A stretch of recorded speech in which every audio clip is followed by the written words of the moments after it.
Hey, thanks for listening to our podcast. If you want to listen live in the central Indiana area, you can hear us on 93.5 FM and 107.5 FM. Meantime, Andy Moore Automotive Group Hotline brought to you by the District Tap. He is our guy, Rick Venturi.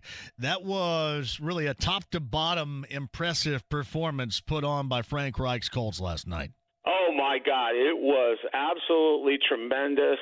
You know, they got off the mat from last week, put forth one of the great efforts, not only of recent time, probably in Colts history.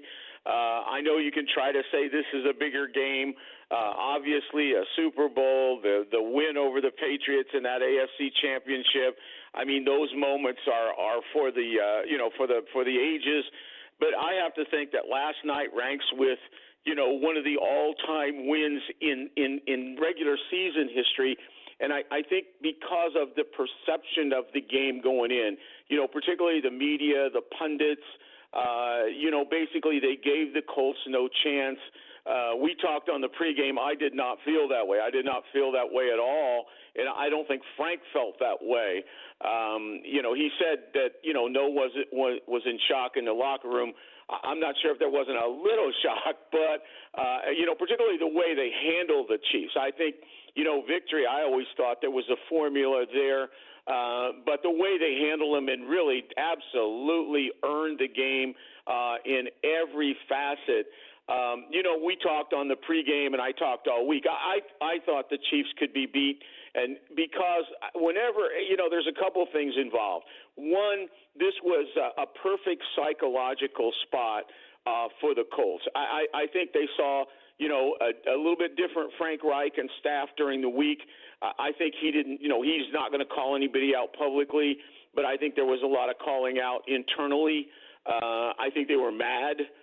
They were angry, whoever they were going to play. And I said to you last week, there's nothing better. There's no better remedy than after a clunker to have a primetime game against a perceived great opponent on a big stage, and we had it all. I mean, Sunday night now is pro football night. It used to be Monday night, but now it's Sunday night. The Chiefs with Mahomes so highly visible in Arrowhead. So I think we had a psychological, certainly, advantage going in. I knew it would be there. I knew we would play hard.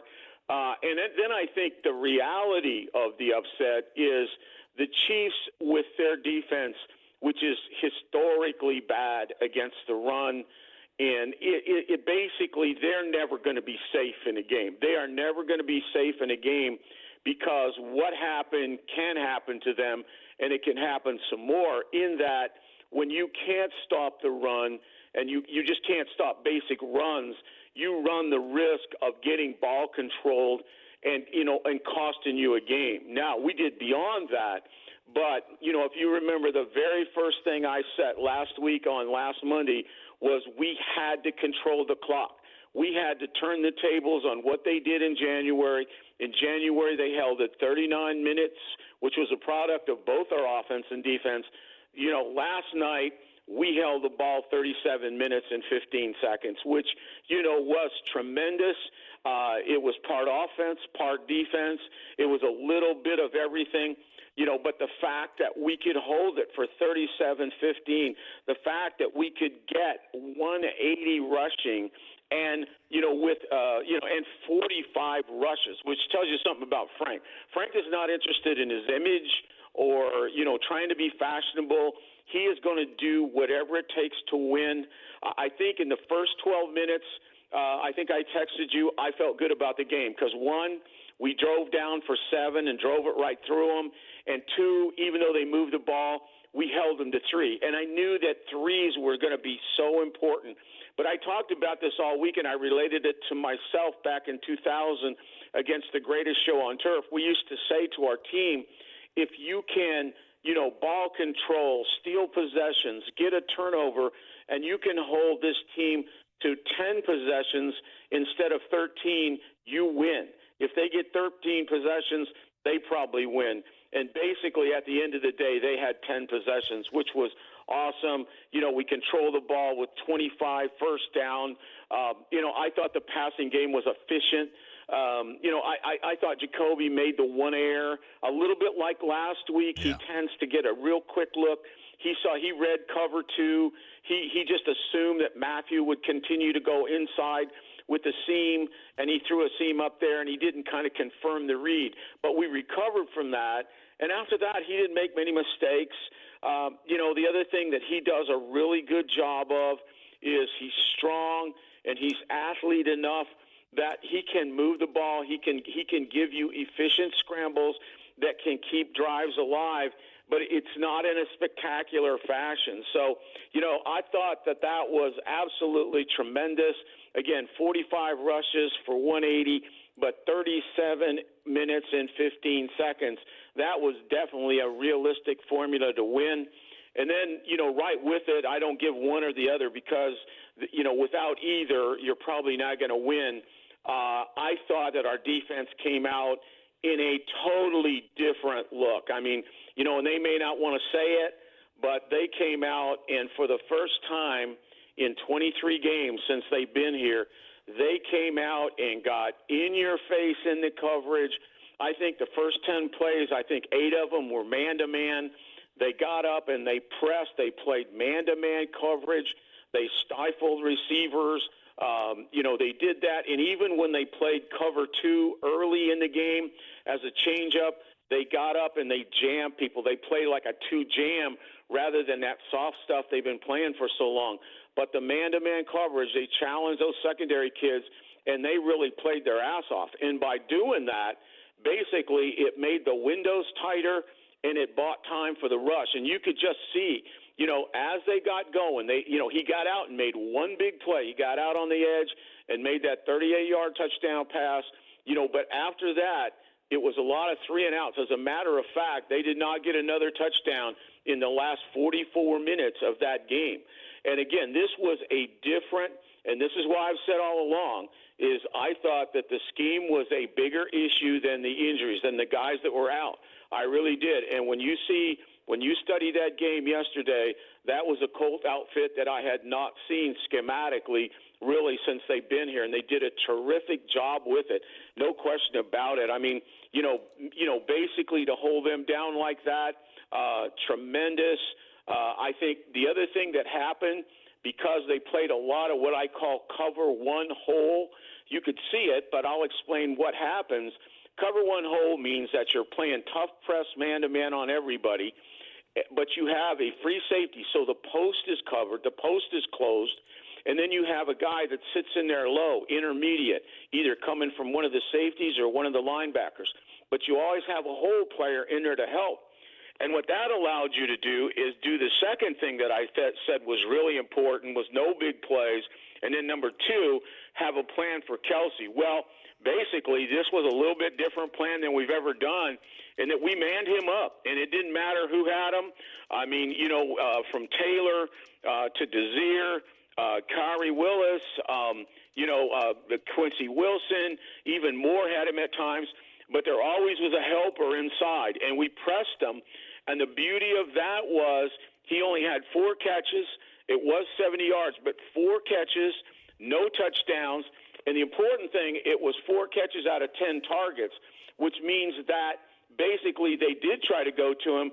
And even when he caught the ball, with one exception on a scramble, we were all over him because we played tight man, which I've been talking about for a long time. We got after them.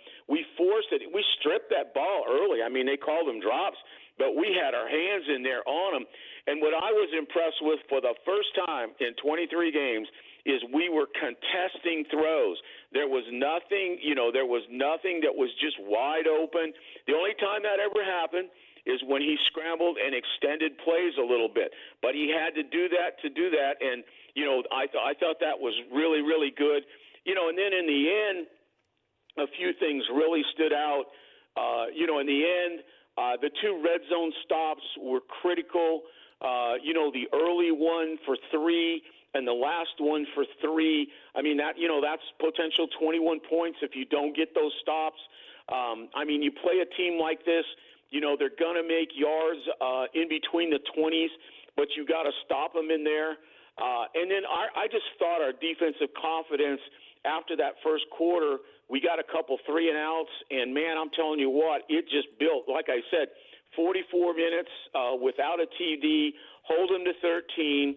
I thought 2 huge turnovers, and the game changer well, there's 2 game changers. One was a game turner, one was a game saver. The game turner is Odom's strip. I mean, that's a 25-yard gain. They're going to hit a screen pass. They're going to find something they want. The game is tied. They're going to get a big game, and Odom comes out of there and punches that ball out, which just a tremendous play. That's all Odom right there because, they had us. And then, of course, I think at the end of the game, the 4th and 1 was a tremendous play in there, that 4th and 1 that we stopped them. And we had the play stopped, and they didn't secure the edge on Houston, so he got it in the backfield. But even if they block him, I don't think they're going to make it. I think we were tough. I think Willis was right there. That's the other thing I want to say about Odom, and this is something that probably may be forgotten, but on that play previous to the 4th and 1, it was 3rd and 28, and they throw a ball and they run for 27, and Odom comes up and makes a ferocious tackle to make it 4th and 1. I'm not sure Hooker makes that tackle. I'll be honest with you. Well, and I was going to say this. I think those guys deserve to play. I think those guys deserve snaps after this. Listen, I tell you what, if you really look at total football players, not just interceptors, and a lot of us who know have watched those guys, watched Odom, have watched those guys, him and Willis develop. I mean, they are players. And that big tackle right there created the 4th and 1.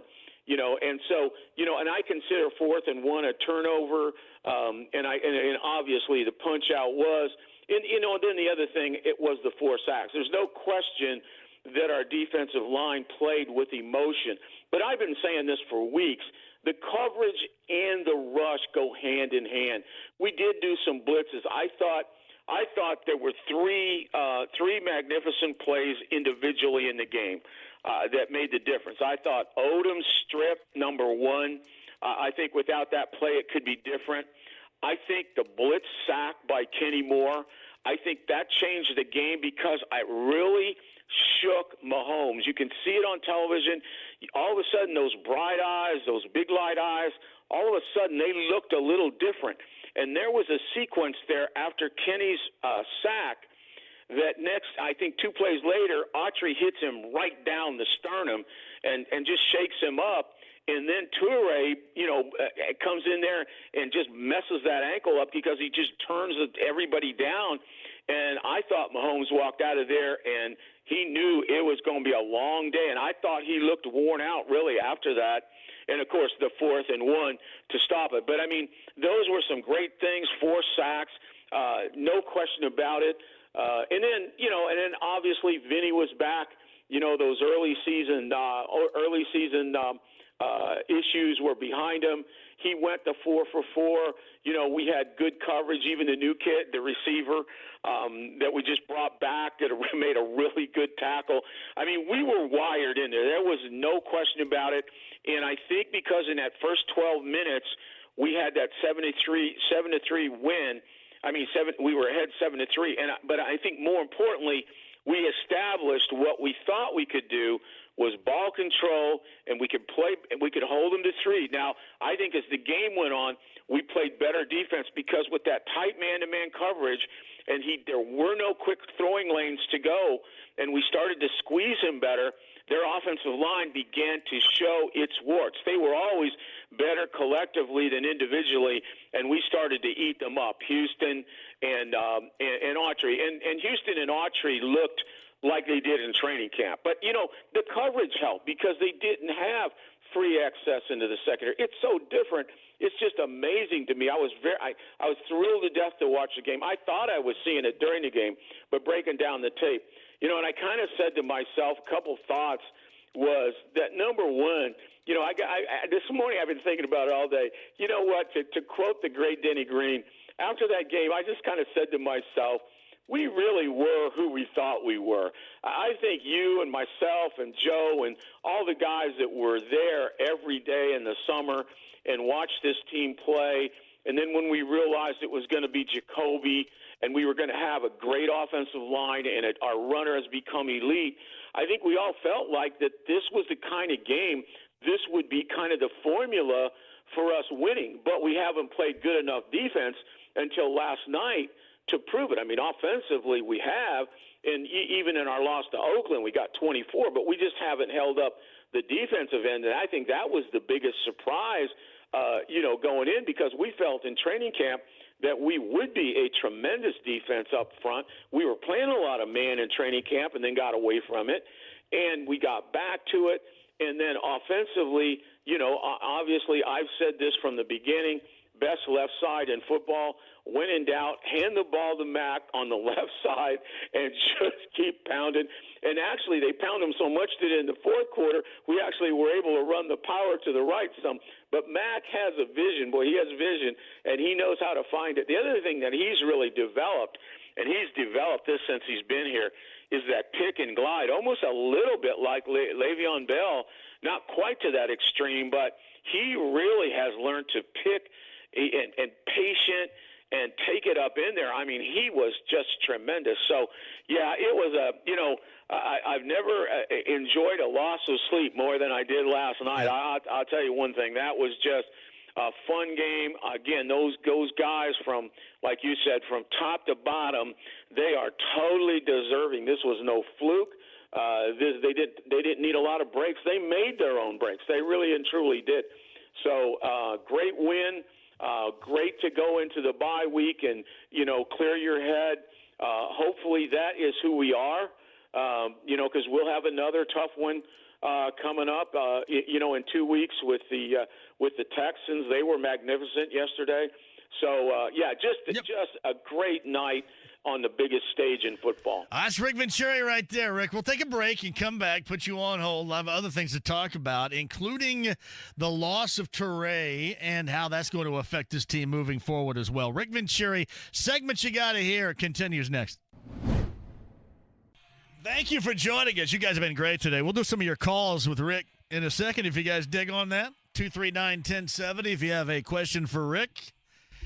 He shall taketh them coming up in a moment. Meantime, back to Rick. Sorry for the little bit of wait, but we got a lot of spots here we got to run in there for you. Make sure we get you back on time. Hey, I did want to mention this to you. I felt that, to me, the signature moment of the game, and it was actually twice, but the signature moment of the game that really helped, I thought, lean the outcome to the Colts was Toure and slashing the tire, for lack of a better description, of Patrick Mahomes, and doing it the first time, getting in there and getting him down to the ground, but then the second time pushing the old lineman back into his ankle. And I mean, Mahomes after the first time just wasn't the same. He was not the same. No, there's no question about it. I said that 3-play sequence, the sack by Kenny surprised him. Autry then hit him on an incompletion, hit him right down the sternum, which he got up a little groggy, and then the Toure thing on the ankle, it was like a hat trick that really, to me, wore his ass out mentally. I just saw a difference in the eye control after that. Not that he didn't keep playing hard, because he did right to the end, but you could just sense, and you're right, those moments have tremendous impact on the game. There's no question about it. So, yeah, it's tough. I think Toure has really come on this year. It's really a shame with the injury. The kid has really grown. I thought he would. He didn't have a great background. He had ability when Chris drafted him to be a DPR, but he's gone beyond that, and he was really starting to show it. So, we have to make up for that a little bit. I was thinking about that. How do they make up for that a little bit? Okay, to me, it's three things now, okay? There's three things that I'll put on my defensive coordinator hat. The first thing you do now is you think first of all, it puts more emphasis on sticky coverage. The stickier the coverage, John, the quicker you shut it down. I mean, if you add the sacks and the scrambles, do you realize that if you add those, that we actually had Mahomes at 50% or less? Okay? Now, we've been averaging 75 to 85% completions. Yesterday, we have Mahomes with tough man-to-man coverage and disruptive zones, not sit zones. All of a sudden, he's at 50%. That's a different football team, and that will make our rush that much better. Now, there's three things you do with the loss of Toure. One, I think you just get more and more creative with Houston and Autry. I mean, you find spots on second and long, third and long. You find matchups that you can win. For instance, the Texans have a rookie at right tackle. They got a rookie at left guard. So that's obviously the kind of matchup that you're looking for. When I study them more than that, there'll be more. But there's matchups per week that you want. Irving honestly could not handle Houston. We know that. We saw that. I wasn't sure of it, but it was obvious in the game. Number two, it's very important. I think this would be just a normal thinking. Very, very important to get Tyquan Lewis back. And between him and Bannigo, you got to get the other edge rusher. You've got to get the one thing that Toure brought us more than anybody on our team is tremendous speed off the edge. Toure is the one guy, even more than Houston, that can literally run the edge. We don't have that now. Now, Lewis has some of it. Bannigo has some of it. But between the two of them, they got to give you some of that. Now, the third thing that I would think about, and this is just me because I think scheme immediately, is I would now think about possibly running a little bit more 3-2. And now that Okereke has become a player that you can count on a little bit, particularly in the passing aspect of it, I would think about when you get Leonard back is running a little bit of 3-2 dime where one of those guys can be the blitzer or the fourth rusher, and you give teams a lot of problems. I mean, Leonard had 7 sacks a year ago, and Okereke knew how to get to the quarterback at Stanford. So, I think there's, creativity involved. Obviously, if you get Lewis and Bannigo back, you might pick up something on the edge. But, you do have the loss, and I do think you have to make up for it. But I think maybe the most overriding thing is continue to learn from this game and don't go back. Play a lot of sticky coverage and make sure that quarterback has to hold the ball. So Rick Venturi on the Andy Moore Automotive Group hotline. Nick Moore has a question via Twitter, Rick. He wants to know about Bobby Okereke and what he thought about his play last night. Well, this was a really good game for him. This was the best he played. Obviously, now he's got a couple games under his belt. But this is the kind of game that he will really, I think, excel in. He's a much better guy in the loose play part of the game, the passing game, the pass defense, that kind of stuff, running, than he is when they run right at him. Kansas City basically didn't come in to run. I mean, I know we did a great job holding 36 yards, but they just weren't going to run. They were going to try to scorch us with the pass. They were going to try to run us out of the gym with the passing game, and it didn't work for them because we changed gears on them. But I thought he did a really good job in coverage. I thought one of the big plays of the game, one of the things I said be alert for in my blueprint was running backs deep on the linebacker. Early in the game when we stopped them in the red zone, they tried to get Damian Williams on him one-on-one down the seam, and I thought Okereke did a terrific job of running with him. So, he's a lot like Leonard. They're better space players than right in the briar patch. And so, I think in that regard, it relates to what I said before. I think there's times that you might be able to use one or the other and conceal it as the fourth rusher. Rick Venturi via the Andy Moore Automotive Group hotline. I got a couple more questions, but you want to take a call or two right now? Whatever you think, yeah. Rick Venturi with you at 239-1070, and Tim has a question for Rick. Go ahead, Tim. Hey, thanks, JMV. Coach, good to be on with you. I had a question about Deion Kane, how you think he played, and how we can get him more involved in the offense, because I think he's a great ball player. Yeah, I think I'm with you. I think the sky is the limit. I think the biggest thing with him, like a lot of young receivers, Tim, is the most important thing is for him to get better quickly on releases. Press coverage has begun to hurt us a little bit in the last 3 weeks.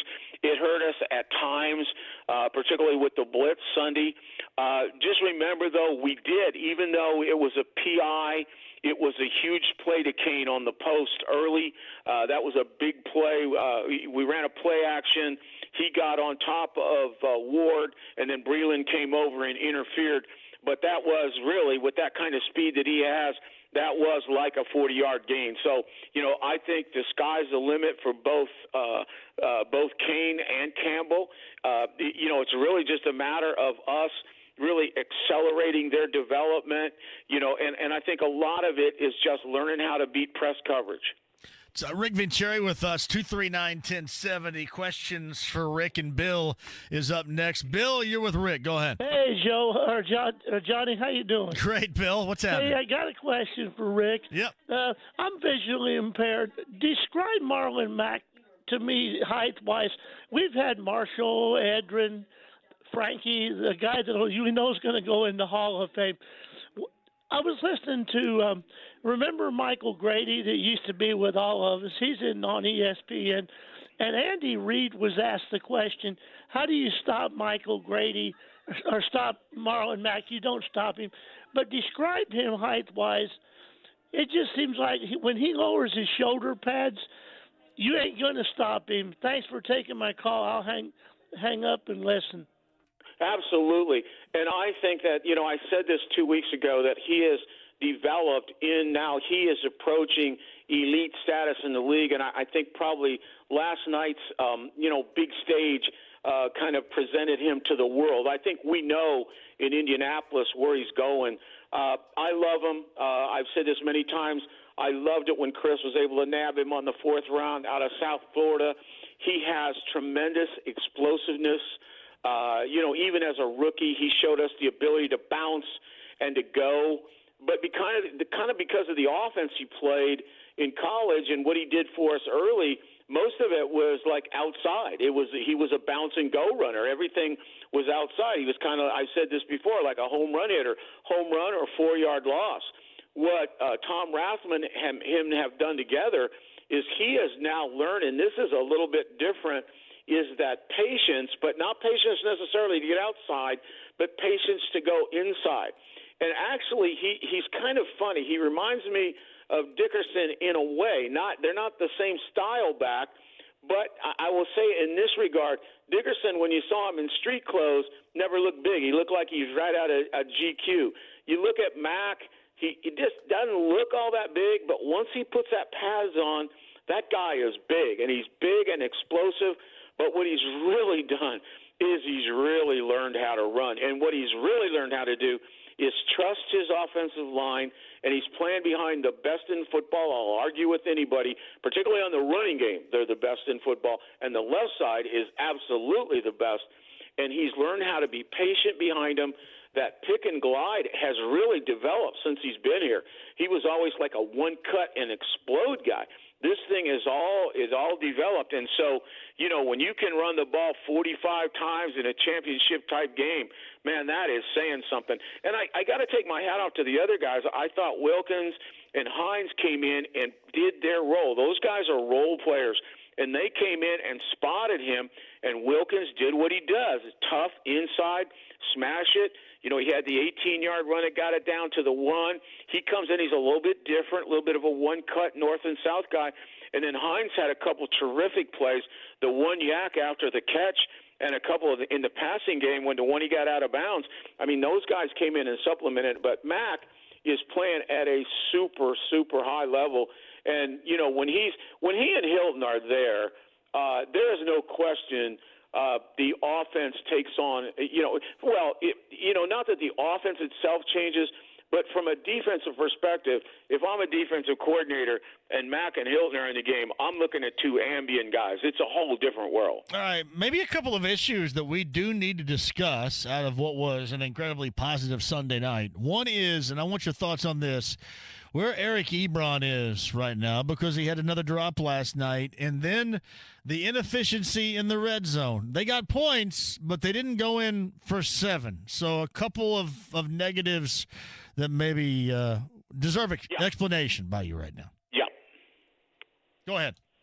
Okay, well, first of all, Ebron he's got to get into stride and get going.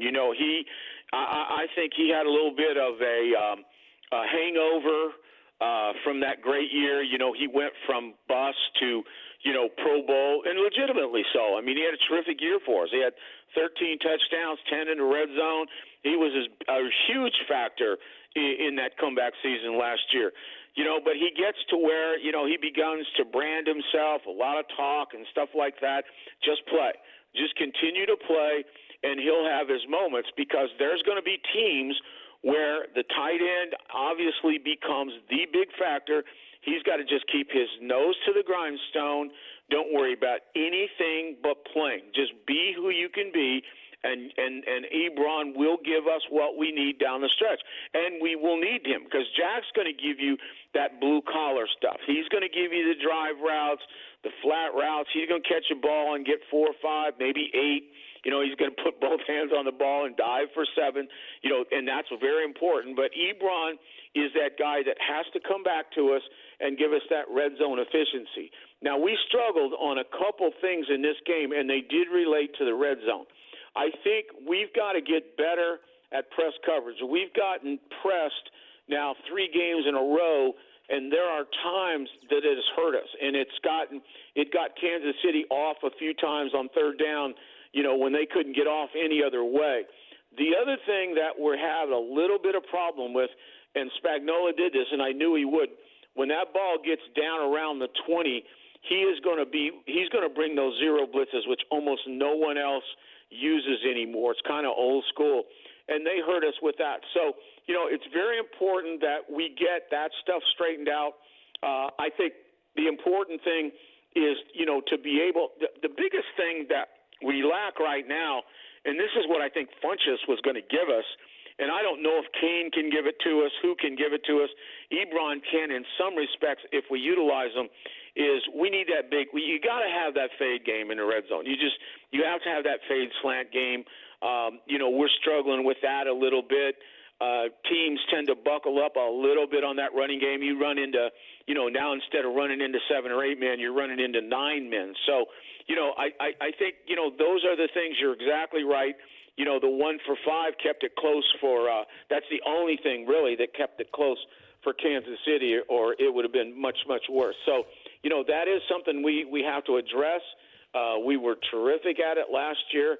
And we have to pull it together here. Rick, Kansas City's defense, they fired everybody last year, and it looks much worse this year. Oh, I think it's much worse. And then, when Hitchens goes out and Jones goes out, yeah. I mean, they have no chance. I mean, then they're playing with almost 11 mullets out there. I was shocked at Breeland last night. I thought Breeland was actually one of their bright spots. And obviously he was a holding machine. I mean, absolute machine against us, starting from the very beginning with that bump interference and then the holes all day long. Jones never was able to get going. Like I said, Hitchens was their tackling guy. Once they lost 2 guys, I mean, it was just almost unbelievable. It looked sometimes, and I credit our offensive line. I take nothing away from them, but it looked sometimes, that front 7 looked like a big Crowder sled that you just hit and drive and they don't move and they can't get off. That's what it looked like to me. And I knew going in, I said that to you yesterday, you and Joe, before the game, that Kansas City is vulnerable to a team that can run it, and that's why they're never going to be safe. They can, the kid can have a great game, and right now they're receiver depleted. When they get Watkins back, they get Watkins back and they get Tariq Hill, they're going to be a little bit better.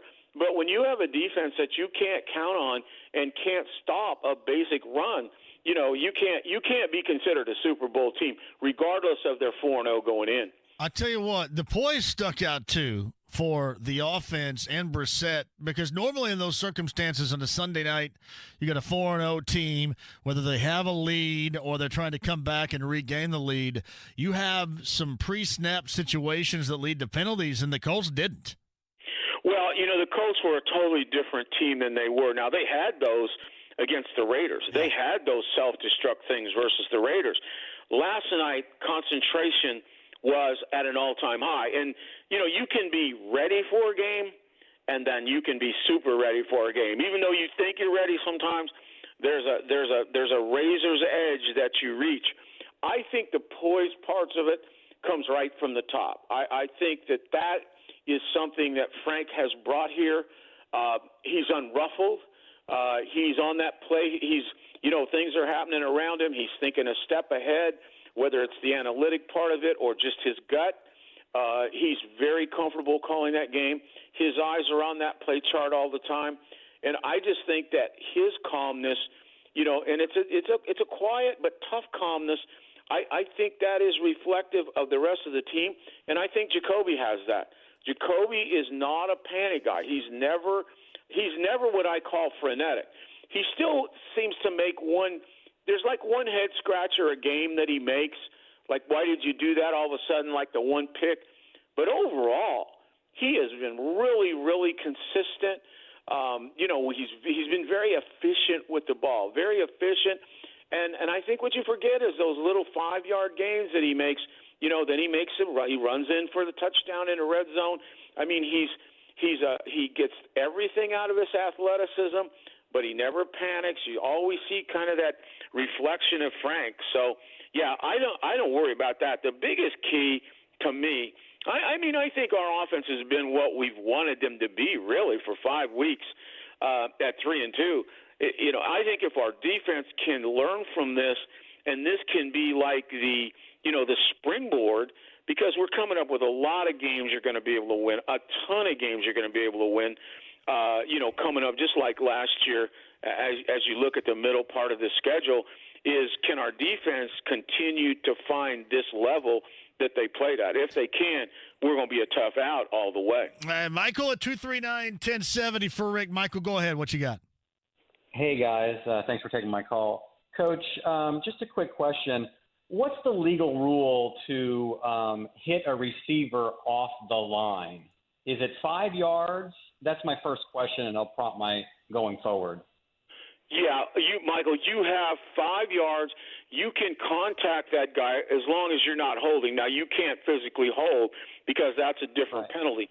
But in terms of the bump and run, and I always called it a run and bump, is basically it isn't from where he's lined up. It's 5 yards on the line of scrimmage. So, you can go on ahead and jam him. And when you do that, and we did such a much better job, this was pleasant for me to watch, is all of a sudden when those receivers are disrupted and they can't get right up into your backfield, that means that quarterback is not on rhythm. And, when you're like me and you study this, you realize how important it is for disruption, bump and run, how the coverage and the rush is so interchangeable.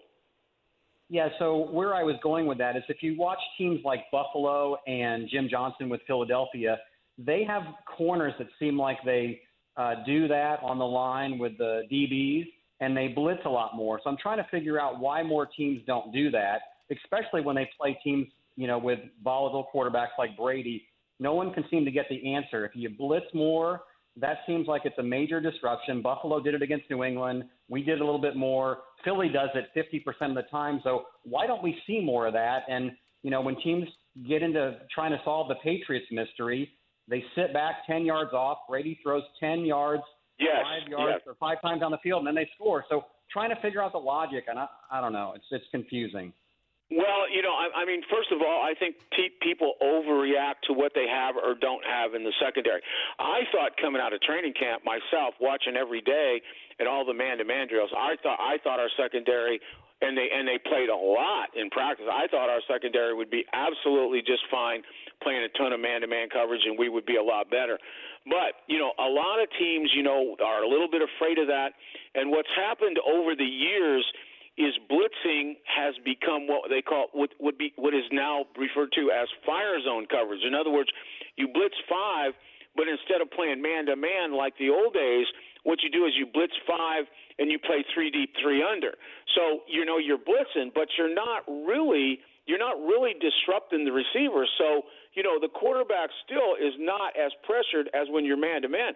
Now, the irony of this, the guy that's won more than anybody in the history of the game at New England went out and got Gilmore and then other cover corners, and he plays more man-to-man than anybody in the league.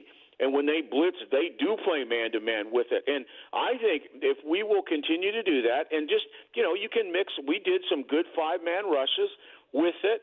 And of course, you're preaching to the choir here, because I learned pro football in a league way back when everything was a man-to-man derivative and combinations. And as bad as the Chiefs' defense was when they were successful, it was with pressure and man-to-man coverage. So Rick Venturi on the Andy Moore Automotive Group hotline. Before I let you go, let's look around, because we got a week now because of the bye week. You get Deshaun Watson and Houston next, but first, Houston has a date at Arrowhead with Kansas City next weekend. Your thoughts on what we have seen from the Texans, especially yesterday, and where the Titans are right now? They're changing place kickers, and Jacksonville in the mix as well. Well, I think the two teams that are not complete football teams, I'll start from the bottom up. And when you look at where the Colts are in comparison, Jacksonville is not a complete football team. I mean, they have the ability to play good defense, but they don't always play good defense. They're not a very good offensive football team. So they are anything but a complete football team. Now, they're competitive, and they do scare me. They scare me a little because they have had some real defensive moments against us, but we're a better football team. We're a much more complete football team. I don't fear Tennessee. I don't think Mariota can take you to the promised land if you play him correctly, which we have learned to do. He has struggled against us. Their defense, although I will say this, their defense for the first time had a much better game plan against us, but they have not in recent times played us worth a damn, really. They haven't played us worth a damn. They didn't play us worth a damn before. The interesting one is Houston. I've looked at them a lot. I just peeked at yesterday's game. Watson was out of his mind yesterday. I mean, you saw Watson at his very best. I do think Watson is a bit of an elevator player. I love the kid. I love what he does, his talent, his leadership ability, smart, great athlete. But, I mean, he has those great moments, and then he has clunkers like he had 2 weeks ago. I think you can game plan him, again, a lot like this last guy, a lot like Mahomes. The more you keep him in and cut his legs off, the better you're going to be. The one thing that they've done, I think Fuller coming back really makes them a better team. He had a huge game, in recent times without Fuller, you could basically direct coverage, to Hopkins, who's very, very good, and be pretty successful. But Fuller, had one of those huge days yesterday, and before he got hurt last year, I thought that he was really impactful, and he has that deep speed to pierce the defense. So unless they get banged up with Coty, and then their tight end came on pretty good yesterday, 87. I would say that they would threaten us with probably a better perimeter team than Kansas City was yesterday. Now, when Kansas City has all their tools, it's different. I think Hyde and Duke Johnson have given them a decent running game. Still on offense, the key will be, can their offensive line, protect him over the long haul? Tunsil has really helped at left tackle. They still have a rookie, the kid from Alcorn at right tackle, and they have Sharpening from Northern Illinois at left guard. So I don't think they've got that totally fixed. Now, they're presentable. They're a defense that's in the top 10. So when you look at them compared to Kansas City, there's no comparison. You've got stars like Merciless, Watt, Reeder, much better front seven team. You're not going to walk it through them. The problem that Houston has had, and I say this time after time, they're pretty well coached, but they have no clue against the Colts. They have never played us.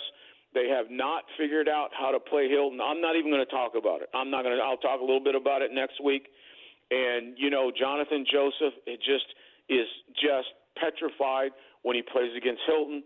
Hilton has killed him week in and week out. So I look at it very optimistically. Thrilled to death with the defensive transition yesterday. I think if that continues, we're clearly the best. Houston, good football team. Houston is not a gimme because they have stars in a lot of places. They have some ambient guys. But, that will be very, very interesting, a week from Sunday. Rick Venturi on the Andy Moore Automotive Group hotline every Monday with all you need to know, brought to you by the District Tap with Northside locations and the other one downtown. It's always a pleasure, man. That was fantastic, and we're good to go next Monday, right? We're going to go next Monday. We'll make that big Houston game plan. I will be in the Trop tomorrow. Today was a work day. Yeah. I'll be in the Trop tomorrow, see if the Rays can extend that to 5 and get old Charlie Morton back in there with a couple days rest. They got all over Zach Greinke today. Yes, they did. And but those first two guys, I'm telling you, they just killed us. Verlander, of course, and then Garrett Cole, who we knew pitched in Indianapolis. But if they can somehow get it to Game 5 and get Morton back in there, there's an outside chance. Always a pleasure, man. We'll talk to you later on this week. All right, John, talk at you. Rick Venturi on the Andy Moore Automotive Group hotline. Let me take a break. I got 30 with you. 239-1070. Who wants some? We'll do it. Other side next.